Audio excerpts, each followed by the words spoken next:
Welcome, and thank you for coming out at 10:30 on a Sunday morning. We appreciate it. I have some announcements I'm supposed to make. One is turn off your cell phones. And the other is that there will be, all three will be signing books at the special cellar area of signing area 1 at the end of this. So this event, in addition to being part of the Festival of Books, is part of the Pulitzer Prizes Pulitzer on the Road initiative. And that's a new project that we have to try to bring Pulitzer winners around the country. And so here we are, and here they are. First of all, I'd like to introduce my colleague, Viet Thanh Nguyen, who is a Pulitzer Prize winner for fiction in 2016 for The Sympathizer, which is now being made into an HBO series with Robert Downey Jr., Wash Wande, and Sandra Oh. It started, right? It's already started. Yeah. Oh, great. Episode 2 is tonight, 6 p.m. Yay! So his latest book, which you will be able to buy out there, and which I want to show you, is A Man of Two Faces, and it's a memoir that delves into his family's history as refugees and their daily struggles, as well as the impact of the Vietnam War and anti-Asian racism, violence, Hollywood, and so much more. And he is a board member on the Pulitzer Prizes. Sanaz Toossi is a 2023 Pulitzer winner for drama for her wonderful, powerful play, English. And I'm holding that one up.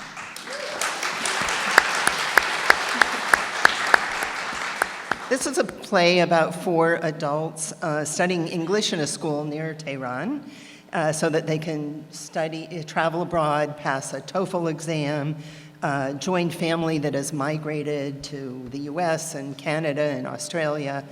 And she explores how a new language may represent a new life, but also elicit complicated emotions and alter identities. And English just opened in London, or is about to open in London? It's about to open in London. And is coming to Broadway in December, so we're very excited about that.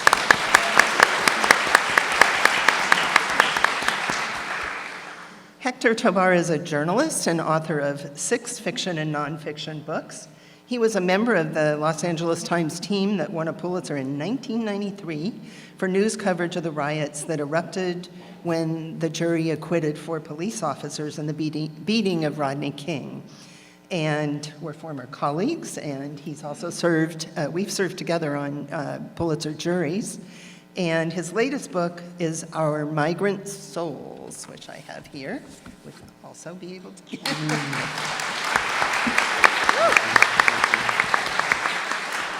And it's a very personal exploration of race and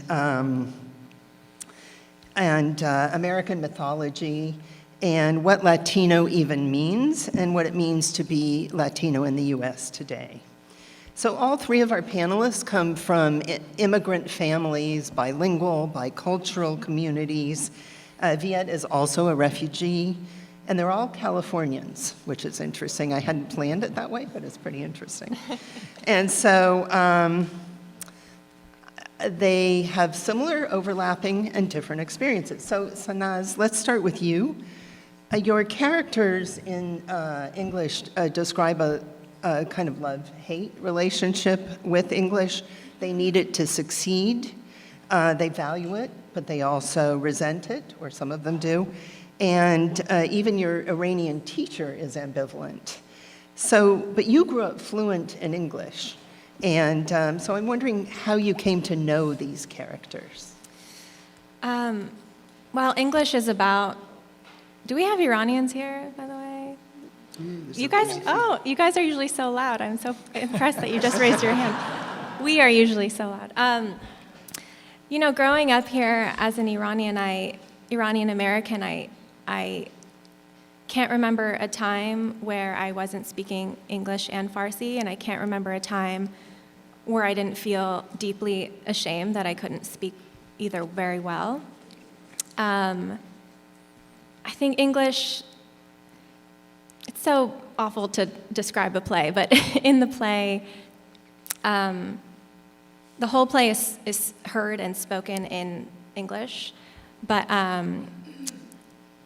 the play tries to give American monolingual audiences interior access to when someone is speaking naturally and when someone is speaking a second language. And I felt so often that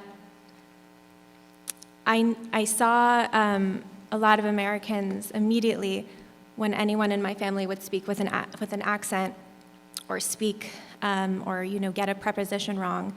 Immediately I would see in many Americans' eyes a flash of judgment, that if you speak with an accent or can't speak with if you don't have command over the language, that you're stupid or silly or you're dumb.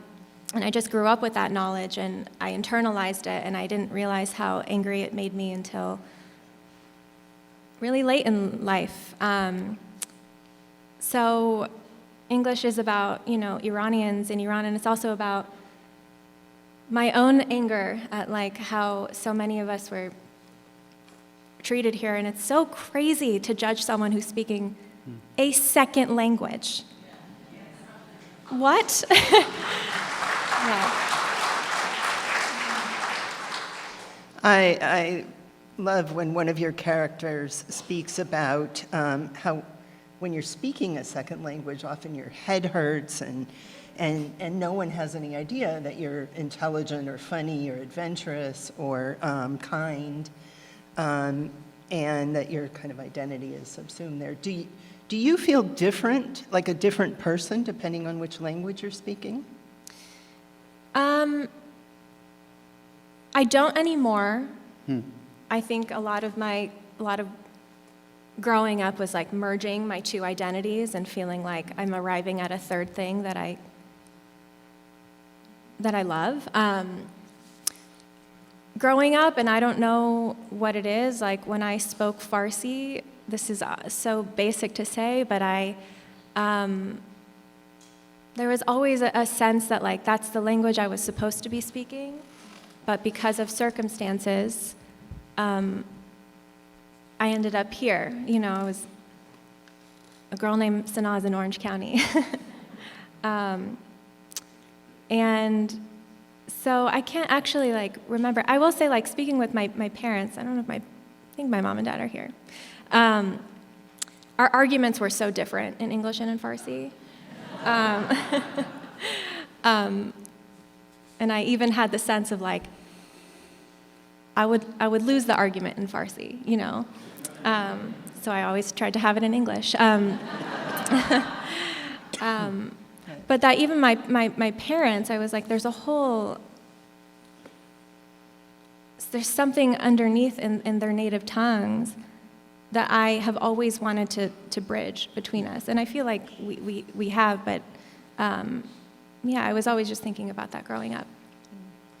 Hector, you talk about all the different names for Latinos, starting with color, brown, moreno, white, then Hispanic, Latinx, Mexican, because of course all Latinos are Mexican, are thrown together as.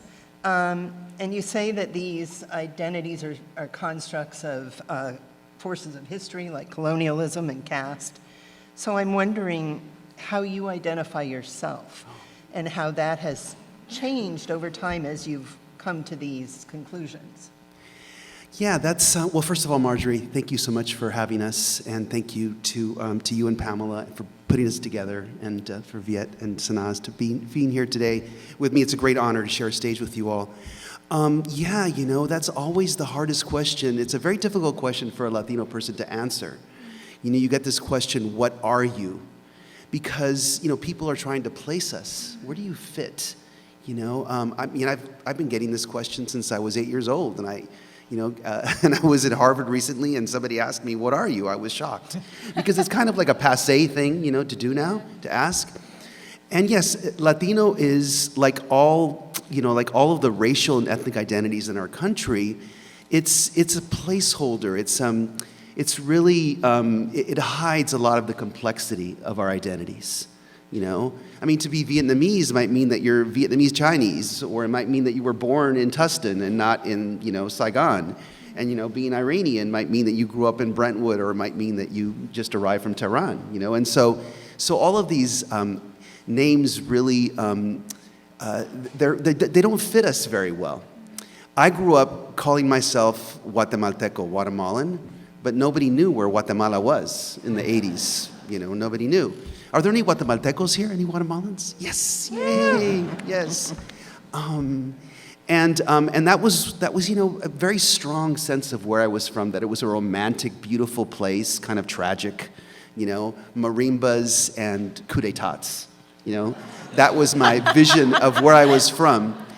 And then I got to college and everybody was Chicano. Everyone who looked like me was Chicano, but I wasn't because I wasn't Mexican. And then when I got to the LA Times, I became Latino because it was the Los Angeles Times that helped spread that term, because we had a lot of Latino staff writers in the paper in the 1980s, and they changed the house style from Hispanic to Latino. And so Latino to me is this term of an alliance.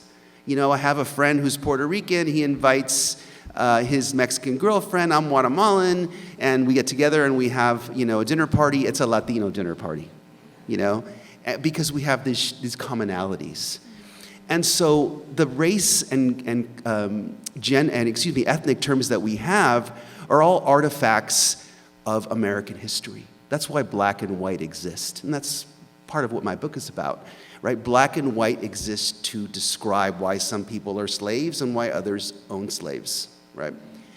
Asian is a construction that's left over from Chinese and Japanese and all the different groups. You know, Chinese was the first Asian race category in the census in the 19th century. And so when we as Latino people or Asian people or black people, we're living inside these categories that are really artifacts of history. And sometimes they suit us because they're expressions of, you know, our resistance and their alliances that we have, and other times they just don't quite fit. And Latino, and the last thing I'll say about Latino, is that it erases the black and indigenous parts of our identity. Because to be Latin means, by definition, that you are a person who is identifying with Hispania, right, with this country that speaks a Romance language. And it erases our indigeneity, it erases our Africanness, which is so much a big part of what Latino identity is. So yeah, it's a really difficult question to answer. Yeah. And your title is Our Migrant Souls. And I'm wondering who your audience is. Are you writing on behalf of immigrants or for immigrants to articulate this for them, or are you trying to explain the immigrant experience to others? Well, all of those things. You know, Our Migrant Souls is first and foremost, it's an homage to W.B. Du Bois and the souls of black folk. I say in my book that I think everybody who struggles for justice in this country, whether you're gay or Latino or black or Palestinian, you are expressing, you're using much of what you're doing is built on the foundations of black struggle. And so to me, first of all, the title is that homage to the black tradition of writing and resistance to racism. And the other part, yes, my audience, I always imagined two young Latino people, you know, in a room together talking about my book, you know, after dinner or after something else. You know, and reading to each other. You know, that was always and in the year that since the book has come out, I've actually met people who have told me that they've read, you know, passages of my book to other people, because what I wanted to do was I wanted to you know, when you put something on the page when it's printed or when you see it on stage, it gives it a certain kind of authority, you know? And so I wanted that what I was saying about Latino identity, about the way we've been erased, the way we're humiliated in the media again and again, I wanted those statements that I was making, I wanted them to sort of, to make people feel empowered. And so above all that, but also my book is a dialogue with all of the identities. You know, my book is a dialogue with whiteness and with blackness and with the incredible contributions of Asian American fighters to American history. You know, I have my citizenship, my birthright citizenship, thanks to Wong Kim Ark, you know, a Chinese, San Francisco-born immigrant who fought, son of immigrant, who fought for his citizenship in the 19th century and ended up, changing the law when the case reached the Supreme Court. So it's really a dialogue with the country that we all belong to. Thank you. So Viet, the title of your memoir is A Man of Two Faces, which cuts right to the chase. And you talk about how you felt like an American at home spying on your family and Vietnamese in the world spying on Americans. And I wondered if you could talk to us a little about that duality and also why a spy? Why a spy? Okay. Well, first let me just point out something that I find very interesting. You know, here we have panelists with ancestries from Guatemala, Iran, Vietnam. These are all countries that have been shaped very strongly by war and colonialism and American and European intervention. To me, that has been increasingly my frame of understanding who I am as a writer, as a spy, as a man of two faces, and so on, much less so than the idea of immigration or being an immigrant, which is so powerful for the United States. The idea that if you're an immigrant and you come here, you're going to be a person of two faces. You're going to have one face towards your home community, your ethnic origin community, and you're going to have one face towards the wider American community. And certainly that was the case for me. The quotation that Marjorie read was very accurate. And the reason why I use the terminology of the spy, however, is that a spy is kind of a dangerous person. You don't want to have a spy hanging out in your house or hanging out in your nation. And so obviously, when you're an immigrant in the positive sense in this country, you're welcomed. You're treated as a potential citizen who can take advantage of the hospitality of the country. But when the country or certain parts of the country are in a more xenophobic or paranoid mode, you are the spy.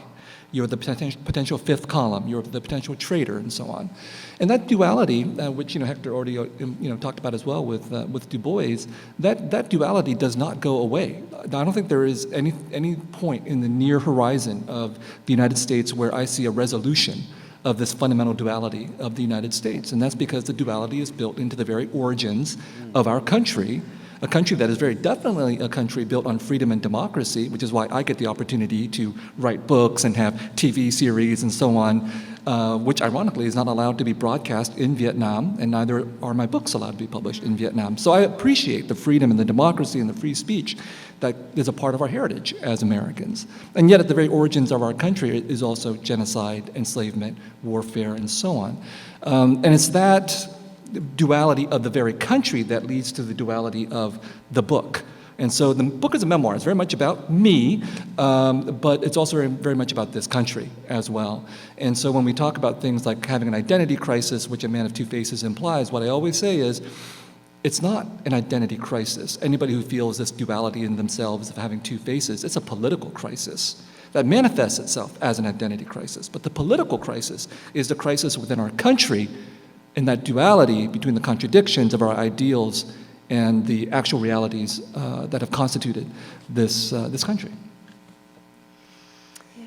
So I think that you all experience this as the crisis, but also you have this incredible insider-outsider view that is kind of a gift. And I wonder, Viet, do you think you would be a writer if you hadn't experienced this upheaval or this life of being the other?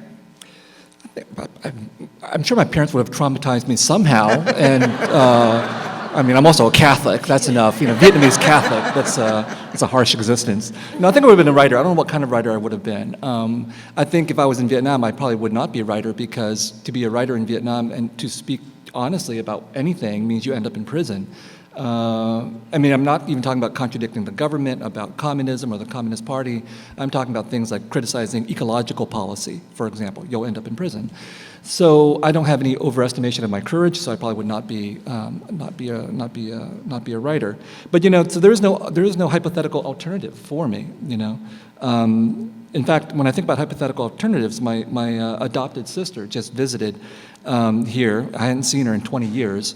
And every time I think about her, I think about this alternate reality if I had stayed in Vietnam like she had been. I mean, she'd been abandoned by us in 1975 during the terror and the chaos and the confusion of the end of the war. So the alternate reality for me would have been that I would not have been a writer. I would have been back there.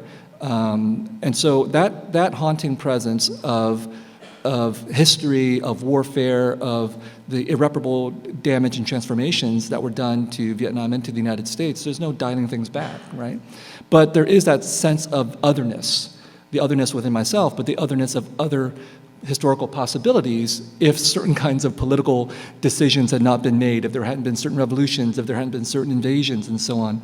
And so that, in fact, does constitute me as the writer that I am. And it's so hard for me to imagine some other possibility where I would be a writer that didn't talk about these kinds of things, because I cannot be a writer who does not engage with history and politics. That is the terrain of my art. Right. You all have described this feeling, and Sanaz, one of your characters, says he lives in the gap between not from here, not from there, and all my life I felt like half a thing. And Hector, you talked about at one point that you were doomed to feel like an outsider in both Los Angeles and Guatemala. But that later you realized that this was silly to feel like that. Yeah, I think when you're a child of an immigrant, you almost by definition have some sort of separation in your life. So I grew up like many immigrant young people today, separated from my extended family. In my case, it was distance and family dysfunction, but I didn't grow up with my aunts and uncles and my cousins. I would see them once a year, or hardly at all.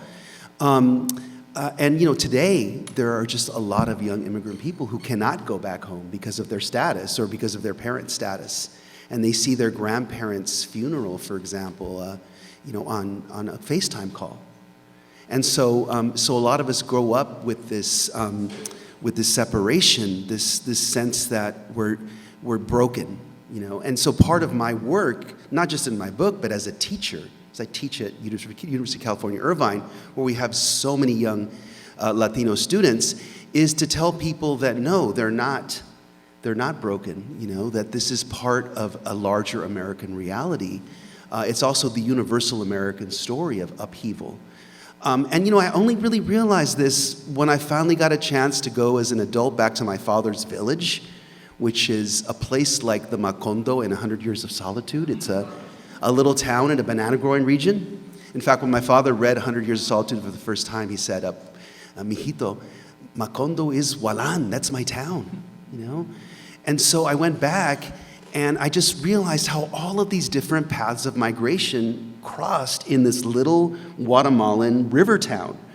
The people there's a lot of people who are lighter skinned because of their German descent.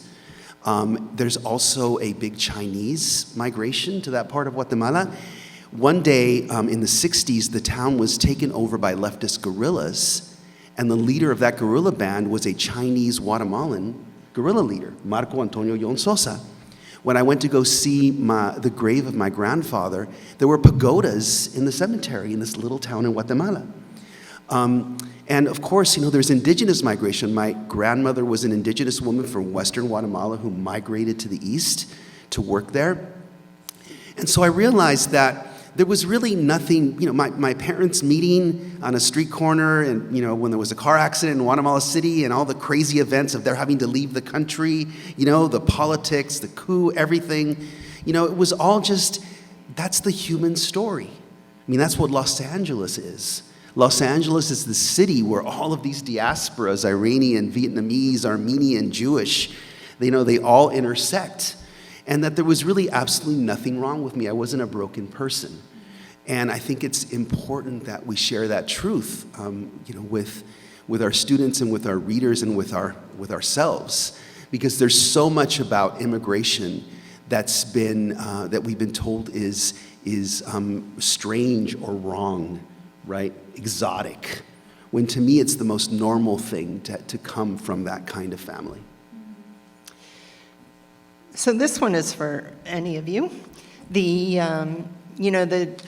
all those diaspora, the immigrant parents come here with the dream that their children will be successful and live better than they live and be, highly paid doctors and lawyers and professionals, but they probably didn't dream that you would be artists and writers or journalists.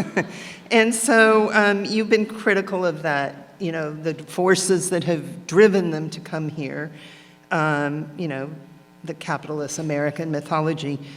But on some level, you've all absorbed it because you're highly successful. And I wonder how you balance that dichotomy. Did winning the Pulitzer Prize help with your family? Yes.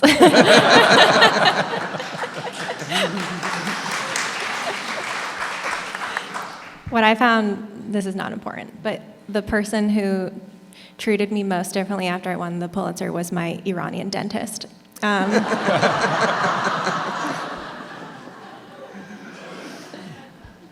What was the question?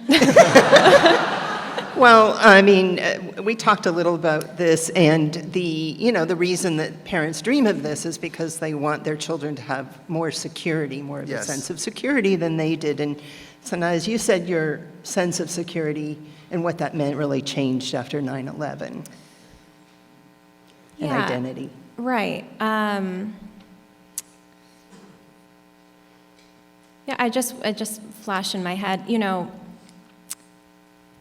for my parents, and I think for many of our parents, of course, like, their circumstances were so different, and their generation has defined safety differently than I define safety. And because my life is, just to put it bluntly, so much easier than theirs was, my definition of safety was about the safety of my soul and about, I'm a millennial who came of age around 9/11, and I realized very quickly, I subconsciously started taking on these behaviors of making everyone around us, making white Americans specifically feel comfortable. And for me, that meant, I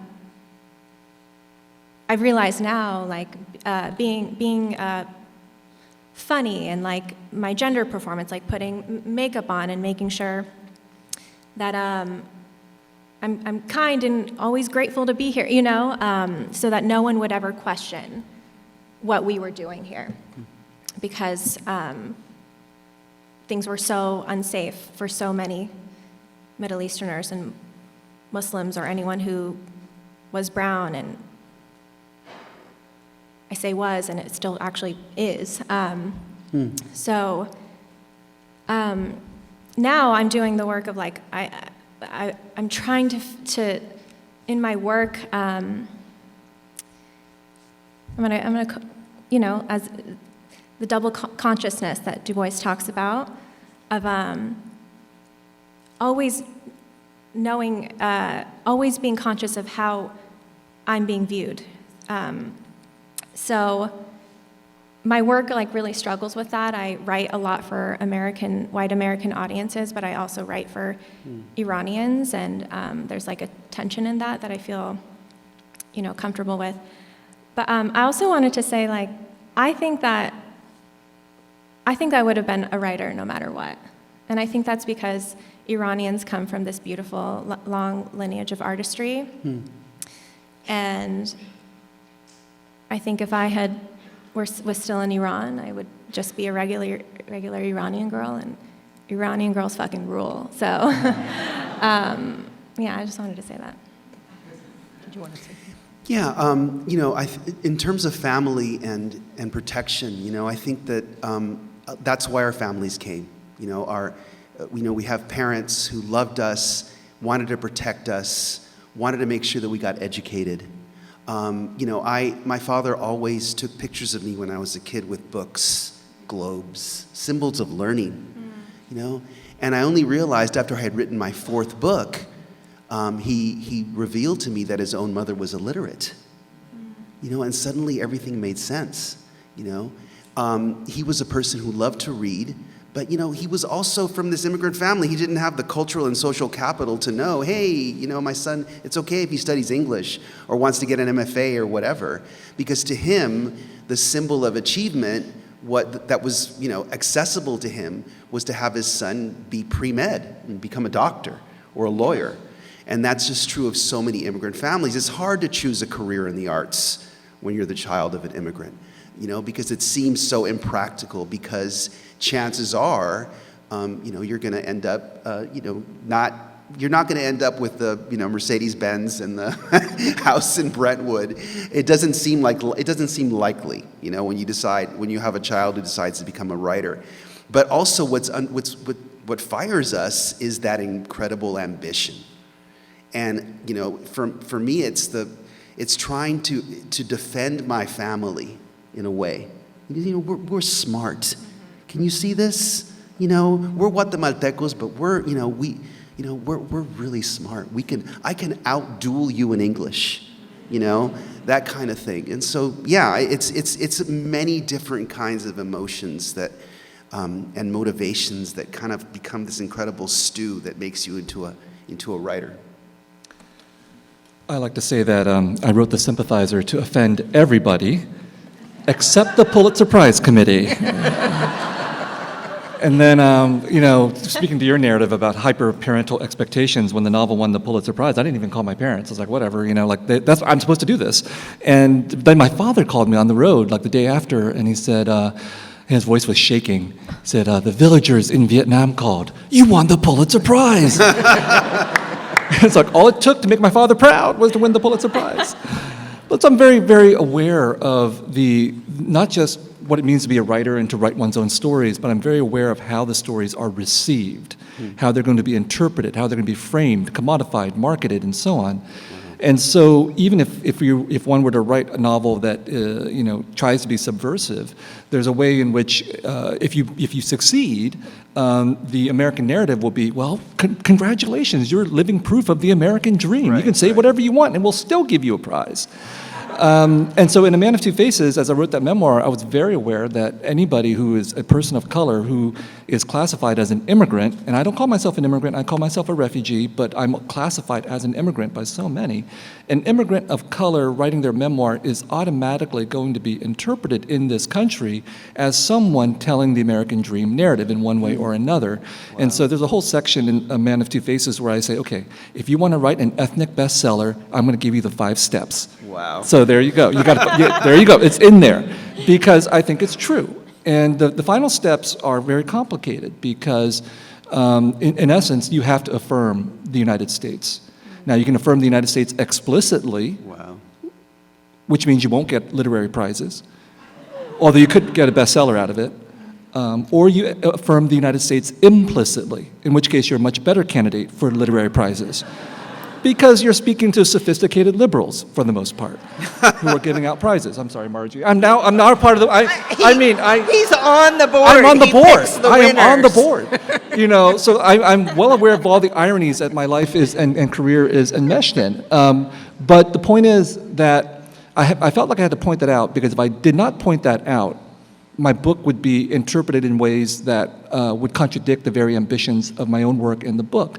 So I think for those of us who are writers, who are aware of the complexities of the systems of production, publications, reception, all these kinds of things, it's sort of we're sort of obligated to be sophisticated and aware. And different writers would choose different kinds of strategies as a result, but my strategy has been to draw attention to the very categories of my existence as a writer, as a Vietnamese person, as a refugee, so that I can already anticipate how I will be read. And within the context of the United States, it's extremely difficult for Americans not to think of the United States as the greatest country on earth. Yes, we have problems, but we're still the greatest country on earth. That's why when you read the book, every time America appears, it's America in all caps, trademark. Well, that was part of my next question. Because you and Hector very explicitly make the politics you've described part of your narrative. And Sanaz, because I think your genre makes yours a little more subtle, although you have these amazing lines. About, one of them was that your character sometimes dreams the Persian Empire kept growing, Cyrus the Great still king, instead of Americans, Brits telling us what to speak and how to say it, which I loved. But I'm wondering, you talk about how America rejects immigrants, but the prosperity of the country relies on these immigrants. And I'm wondering, is this unique to the US version of empire, or is it the history of all empires? And we just happen to live here and write about this one. No, I think it's the history of all empires to create categories of us and the other, to rely on the other for their labor, for their energy. It was true in Weimar, Germany, and it's true in the United States. It's true in Mexico City.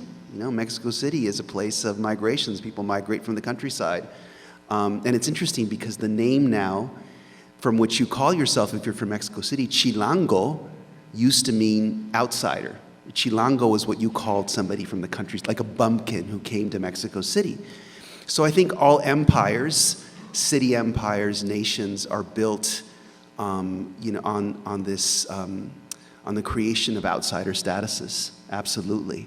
And that's as Viet was saying, that's the specific tension that relates to us on this panel, is that we're children of this empire that has built its wealth, given us incredible opportunity, and yet that in different ways exoticizes us, talks about us as if we were a barbarous people.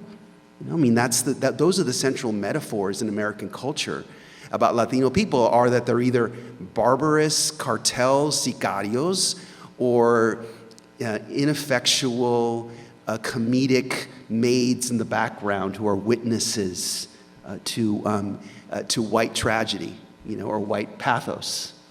And it's offensive to be stuck in that skin. And so, I think in different ways, we try to fight our way out of it.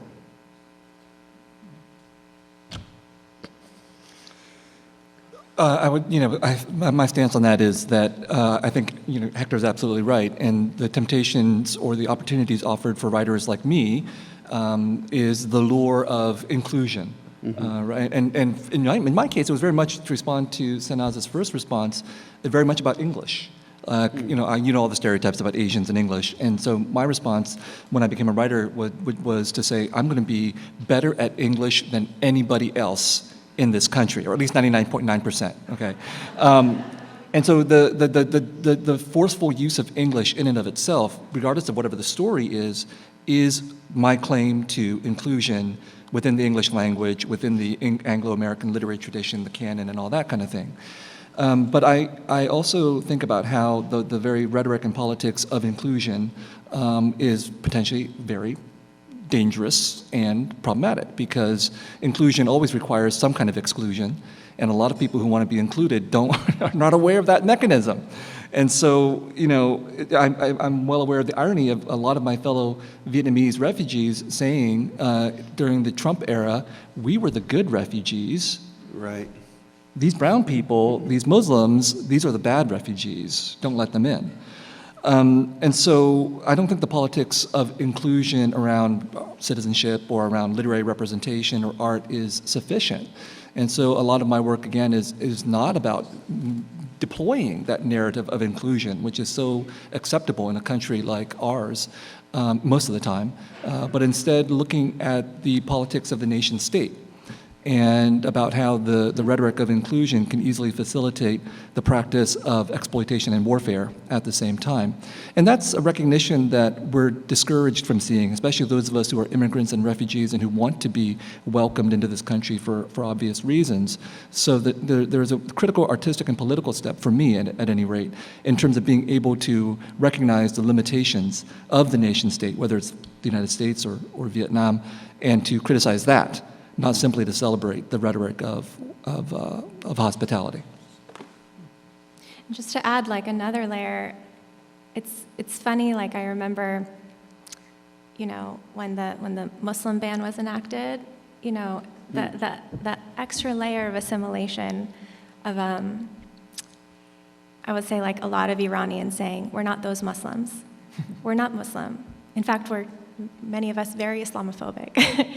And I think, like, I've been thinking about in my own work what it means to put characters on stage and humanize them, and the value, whether that has value or doesn't have value at all, you know. If our work is to put our people, I'll say like Iranians on stage, to humanize them for whom? And is that not like the task of Sisyphus? Like what does that do?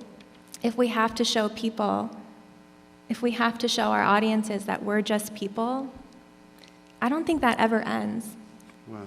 You know, I have to wonder if that ever ends. And I also, maybe in some I also believe that task is deeply worthy. It is. Yes, I believe it is. Yeah. That's the hard part about being an ethnic artist. You know, it's like, you know that representation of itself is a good thing, but also it just makes, when the final message, the theme of the work is we belong, then that's also not very satisfying as a work of art, because it doesn't, it infantilizes our story. You know, it doesn't have its complexity. It's all the dysfunction and all the things that make a story interesting. Often we feel we have to protect our viewers or our readers from those things. Mm-hmm. I'm sorry I keep quoting from your play, because then maybe they won't buy the play, so you better buy the play. But one of the most moving questions in there was when one of your characters says, you know, do you ever think about who you would be if you never had to think about staying or leaving? And I think that's at the root of a lot of this. So I have one or two more questions, and then we'll open it up. But I wanted to talk about what's in a name, because Viet, your mother changed her name to Linda. Your name changed, but wasn't anglicized. Can you talk about that a little bit? Sure. You know, so in Vietnam, I would be Viet Thanh Nguyen, and here I'm Viet Thanh Nguyen. I get a lot of shit for this, and it's all related to many things we've been discussing. So yeah, when I was growing up as a refugee, my parents would always tell me, "You're 100% Vietnamese," which, you know, given that we live near northern part of Vietnam, near China, is probably not true, is my guess. But so then my parents became citizens and then changed their names. I was like, what is going on here? You just said we're 100% Vietnamese, and now you're Joseph and Linda. And and they said, okay, do you want to change your name? And I was like, okay, let me try on a few names. How about Troy? You laugh, right? It does not work. And so I decided not to change my name, but my name at that point was Viet Thanh Nguyen. And I've stayed with that name. And again, I'm not joking when I get a lot of criticism for it from certain Vietnamese people who would say, no, your name is Viet Thanh Viet, and you're being inauthentic. Why do you not use diacriticals? Why do you arrange your name in this Western way, et cetera, et cetera? And my stance on this is that I do actually say Viet Thanh Viet when I'm in a Vietnamese context, when I go to Vietnam, when people ask me, I can pronounce my name. And even if I were to change my name legally, I have no illusions that the people who are so fixated on the question of authenticity would somehow forgive me. They would just find another degree of authenticity to judge me on. Wow. And so I reject the term. I mean, names are very important, and partly here why they're important is that they signify authenticity. Like, you belong to a culture, you express a culture because of your name. My name basically is like George Washington, okay? It's a very common name that incorporates all of these major elements of Vietnamese history. I'm the name of the people, right? And so the point here is that I don't believe in authenticity. I reject that very idea of authenticity, because we cannot win on the grounds of authenticity, because there will always be something inauthentic that the people who believe in authenticity will refer to. So I know that authenticity is important. It makes us feel good. I too believe in the best authentic bowl of pho can be found somewhere. You know, so there's utility for that. But in terms of personhood and culture, I don't believe in it. And the way I express it is that I believe in the authenticity of my inauthenticity, and that's what Viet Thanh Nguyen, the name, symbolizes.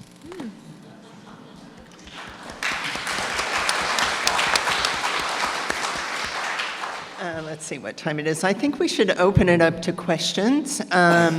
So we have some moving microphones. There's a woman right there who has her hand up. We'll start there. We'll go back and forth. So, how do we reconcile the fact that our country, other than indigenous and slaves, is actually completely formed of immigrants? Completely what? What was completely what? It was a little hard to hear.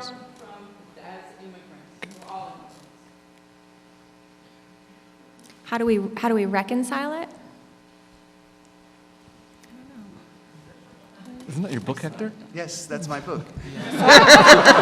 You buy a copy of Our Migrant Souls and you assign it to all of your Thanksgiving dinner invitees to read, and then you talk about it over Thanksgiving and you honor the Native Americans while you're doing that. No, I just think, yes, absolutely. I mean, the country, I really had a lot of, maybe fun isn't the word, but thinking about white as a term, because white is a term that erases a journey. So whiteness as an idea is this idea that you've reached a state where your past, your ethnic past, your skin color don't matter, and all that really matters is what you accomplish in life. And what that does is it erases the Irish, the Irish alcoholic grandfather that you had, or Walt Disney was this kind of person. Walt Disney designs Main Street USA in Disneyland and hides the migrations in his own family's past, right? He gives us this sanitized version of what whiteness is. And I think that this country would be better off if we just all thought about those things and thought about our family histories and thought about how much they really overlap. And so yes, this is the eternal story, and the idea of white really is the thing that keeps so many of us from seeing that complexity. Right there. Sorry, we'll go to him next. That's okay, go ahead. Maybe you could stand up when you ask a question, it's hard to hear. This is for Viet. I'm curious, because I know growing up in America, the narrative around Americans entering into Vietnam was, we're saving the global sin of communism. What's the narrative for Vietnamese people in Vietnam as to the historical fact and the reason behind Americans entering into Vietnam? What's the narrative around that? Well, I mean, the official narrative, which you can find in all of the Vietnamese state history museums, is that Vietnam was subjected to outside forces and colonization, starting with Chinese colonization for 1,000 years, and the French, and the Japanese, and then the Americans. And so the Americans are just one more episode of external intervention into a Vietnam that divided the country and exploited it and so forth. And that the Communist Party led the people to freedom, unified the country, liberated it, and all of that. That's the official narrative. There's a lot of truth to that official narrative. However, I think there are probably narratives of disagreement that are not allowed to be spoken out loud in public. So even asking what is the Vietnamese narrative, you have to talk about what's allowed to be spoken in public and what might be spoken in private. And so it would be hard to say what's spoken in private, but I know there is probably dissension from that point of view. The other thing to point out is that, in the context of the United States, a lot of guilty Americans who feel guilty about the war will say, okay, we call it the Vietnam War, but if you go to Vietnam, they call it the American War, so let's call it the American War. And I'm sort of okay with that, at least recognition that there's a different perspective found in Vietnam that most Americans have no idea about until they actually go to the country as tourists and are finally subjected to another point of view than the view of American propaganda. And when I say American propaganda, I don't mean unsophisticated propaganda. I mean very sophisticated propaganda. And by that I mean that Americans, for example, have seen a lot of movies depicting how all the terrors and atrocities that Americans have committed in Vietnam, and they think, okay, we are sensitive to what the United States has done, but in fact, what you're sensitive to is the American perspective on what Americans have done. So even if it's being depicted in a negative way, you're still seeing it from the American point of view. The point of all this is that calling the war the American war might make Americans feel better, but that also serves the Vietnamese state narrative as well. Because what you won't hear in Vietnam from the official state narrative is, well, we also pulled Laos and Cambodia into the conflict as well, as the United States and as the French did. So even the terms Vietnam War and American War are so inadequate because they reflect this sort of mirror image, self and other point of view, and eradicate so many of the complexities of the history, including the histories of Laos and Vietnam and what happened to them before, during, and after the war. There was a gentleman right here toward the front. Come down, he had his hand up earlier, and then actually I'm supposed to go to the other side, and then we'll come back. Thanks. Hi, my name is Tien. I have a question for Viet specifically, but I think it's relevant to all diasporic writers. So I think many diasporic writers, especially Vietnamese American books, have been written, have been like pigeonholed into trauma writing. So like depicting violence and the ripple effects of violence done on their culture. And so where do you see the future of Vietnamese American books? Like, can we, Vietnamese American writers, get themselves out of that pigeonhole and write about something else about themselves and their culture without being pigeonholed into that, like the ripple effects in the Vietnam War? Thank you. And I'm going to riff off of Sanaz's point about humanization and its inadequacies, because even the question that you asked, which is a good question, sort of posits an implied binary between trauma and pigeonholing. And it's true. I mean, like, if you're a person of color in this country, you get one trauma. You don't know what it is, you know. You don't know what it is. You get one trauma, okay? If you talk about the one trauma, you can get an agent, sell your story, da-da-da-da. But the moment you get out of your trauma, then people don't know what to do with you. Like, why are you talking about someone else's trauma? Or why are you doing, what, you know, so, and that is actually tied to the humanization narrative, because the flip side of the trauma is, okay, read my How to Write a Bestseller tips, ethnic bestseller in the book, because you're expected to tell about your trauma in order to humanize yourself. Like, Americans know we dehumanized you in various ways, so we want to hear your human story past the trauma. But we also want to hear about your trauma as well. So the so-called ethnic writer or diasporic writer is caught completely in this trap, unless they're aware of the trap and can therefore both step in and step out of the trap. Now, it's very important, because if you simply accept the terms of the trap, what you're saying is, well, I can't talk about my trauma. I have to do about something else altogether. Okay, I'm going to write about white people. That'll get me out of my trap. And that's what a lot of so-called ethnic writers or diasporic writers do. They either talk about their own trauma or they talk about white people. So when I wrote The Sympathizer, I was told very explicitly, you know, hey, we don't need another Vietnam War novel. It's over, it's done with. And if I were to write about the Vietnam War, I would have to write about refugees. And I was like, okay, so I'm going to do exactly what you told me not to do. I'm going to write about the Vietnam War, I'm going to write about Vietnamese refugees, and I'm going to write about the United States. Now, this is what you're not supposed to do as a diasporic writer or an ethnic writer. You're only supposed to talk about your own people in human terms, or you're supposed to talk about your trauma. You're not supposed to blow up the frame and talk about why you ended up with this problem in the first place. And so that's why I said earlier, you have to be aware of the categories, the narratives, the traps that are imposed on you so that you can refuse the very terminology of the question.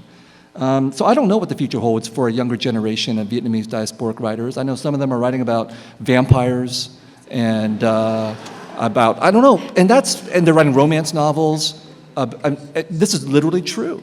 And I think that's fantastic. We should do all those kinds of things, but we should not prevent ourselves from writing about our own history and our own trauma because we're afraid of how we've been framed by others.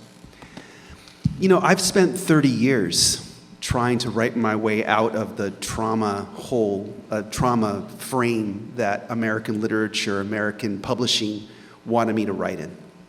And I've had, you know, limited success. You know, my first novel $5,000, small press. It was eventually picked up by Penguin. Never met the editor. They misspelled my name on the copyright page. But, you know, it's like, I think that, you know, I've been trying, I never wanted to accept that really limiting kind of suit of clothes that the institutions of, you know, of American literary production wanted to give me. And I think that's the advice I give to young writers. And I think that, that we should aim to write whatever the heck we want.